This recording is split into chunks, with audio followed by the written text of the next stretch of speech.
સાહેબ, મારા ખેડૂતના ખેતરમાં વીજપોલ લાઈન અદાણી કંપની નાખી રહી છે.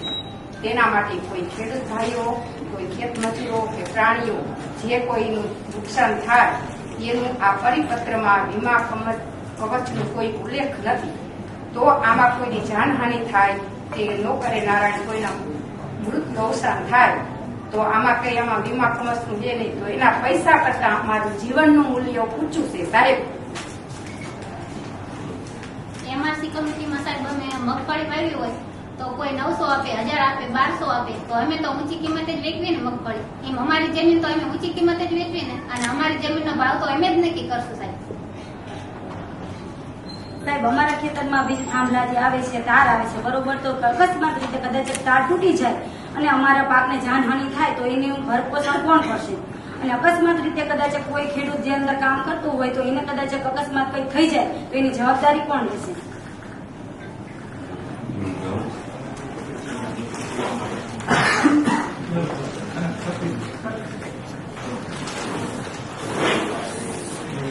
એવી માંગણી છે કે આ ગુજરાત સરકારે જે એમઆરસી જે કમિટીની રચના પરિપત્ર બહાર પાડેલો છે એની અંદર અમે ખેડૂતોએ માંગણી કરી અને સરકારશ્રી અને અમે વાત કરી હતી, બેઠક કરી હતી. સરકારશ્રીએ એમ કીધું હતું, તમારા માધ્યમથી અમે સરકારને સંદેશ આપવા માંગીએ છીએ કે પાડોશીનું રાજ્ય રાજસ્થાનની અંદર માર્કેટ ભાવના 4% વળતર ચૂકવે છે તો ગુજરાતને કેમ 2%? ને એમઆરસીની અંદર એવી અમુક વિસંગતતા છે કે એમાં એ પરિપત્રની અંદર કે જો આ બેને વાત કરી કે વીમો છે, વીમાનો ક્યાંય ઉલ્લેખ નથી કર્યો. તે સિવાયનો એમઆરસીની કમિટીની અંદર આપણે કઈ રીતે કે ભાવની વાત કરી કે કોઈ પણ એક ખેડૂતનો વેલ્યુએશન હશે, એક કંપનીનો વેલ્યુએશન હશે અને આપ સાહેબ શ્રી અધ્યક્ષતાને ચેરમેન તરીકે, તો એની અંદર આ એમઆરસીની અંદર ઊંધું આવ્યું છે કે દાખલા તરીકે ખેડૂતનો જે વેલ્યુએશન હશે ને એ જે બજાર ભાવ હશે એ તો ઊંચો જશે અને જે કંપનીનો વેલ્યુએશન હશે ને કોઈ પણ દાખલા તરીકે પાવર ગ્રીડ હોય કે અદાણી હોય કોઈ પણ એનું વેલ્યુએશન હશે એની અંદરથી 20% ઉપર ડિફરન્સ થશે તો જે ચીઠી નીકળે નહીં. અને આમાં એવું શું લખ્યું છે કે નીચામાં નીચો ભાવ આ દેશની અંદર કે આપણે ગમે ત્યાં માર્કેટિંગ યાર્ડની અંદર કે આપણે કપાસ વેચવા જવું, પોલ્યુશન હોય કે ઇલેક્શન હોય, જે ઊંચી કિંમત હોય કે ઊંચા મત જીતતા હોય એ જ વિજેતા થાય છે. અમારો કપાસ કદાચ 1600 એક 1600 બોલ્યો અને 1800 બોલ્યો, એક 1900 દેવાના છે. તો આમાં અમારી એવી માંગણી છે કે જે ઊંચું જે ભાવ હોય ને એમઆરસી કમિટીમાં એ અમને આપવામાં આવે અને ખાસ કરીને આ 4% વળતર. અને બીજી વાત કરીએ કે આ એમઆરસીની અંદર કે અમારું ભોંટ ગામ હોય કે સુરેન્દ્રનગર જિલ્લો પિયત વિસ્તાર છે.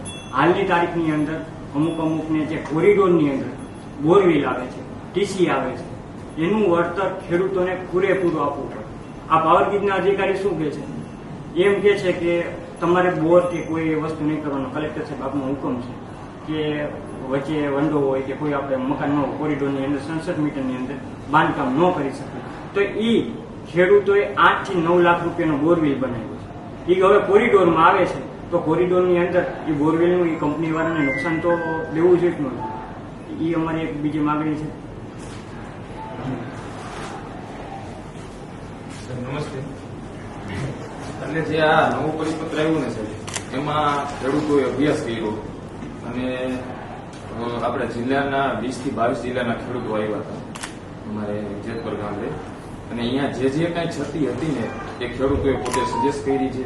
એ ક્ષતિનું અમે છતી કે અમારી જે ખેડૂતોની માગણી હતી એનું સંકલન કરીને અમારી જે માગણી હતી એ આખા 24 મુદ્દાની એક માગણી તૈયાર કરી છે સાહેબ.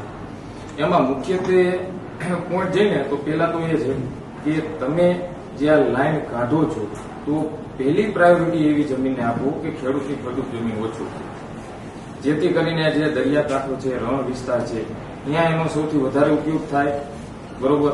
અને તેમ છતાં જો કંપની કરવા ન માંગતી હોય તો પછી અંડરગ્રાઉન્ડ કેબલ દ્વારા લઈ જાય અને એ પણ ન શક્ય હોય તો મોનોપોલ ટાવરની ડિઝાઇન કરે જેથી કરીને ખેડૂતની જમીનનો ઓછામાં ઓછો ઉપયોગ થાય. અને એ પણ શક્ય ન હોય તો પછી આગળ વળતર કઈ રીતે દેવું એ બાબતે ખેડૂતોની જે માગણી છે એ માગણીની આખી 24 માગણી છે એ તમામ માગણી આમાં આપેલી છે. એ તમામ માગણીનો મુદ્દા વાઇઝ આખો એ અહેવાલ આમાં લખેલો છે. એ આપણે સાહેબને આવેદનપત્ર સ્વરૂપે આપીએ કે જે મુખ્ય માંગણી છે તમારી.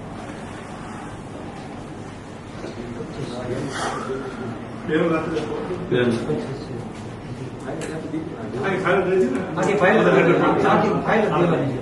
બેનો આપી હા મોલા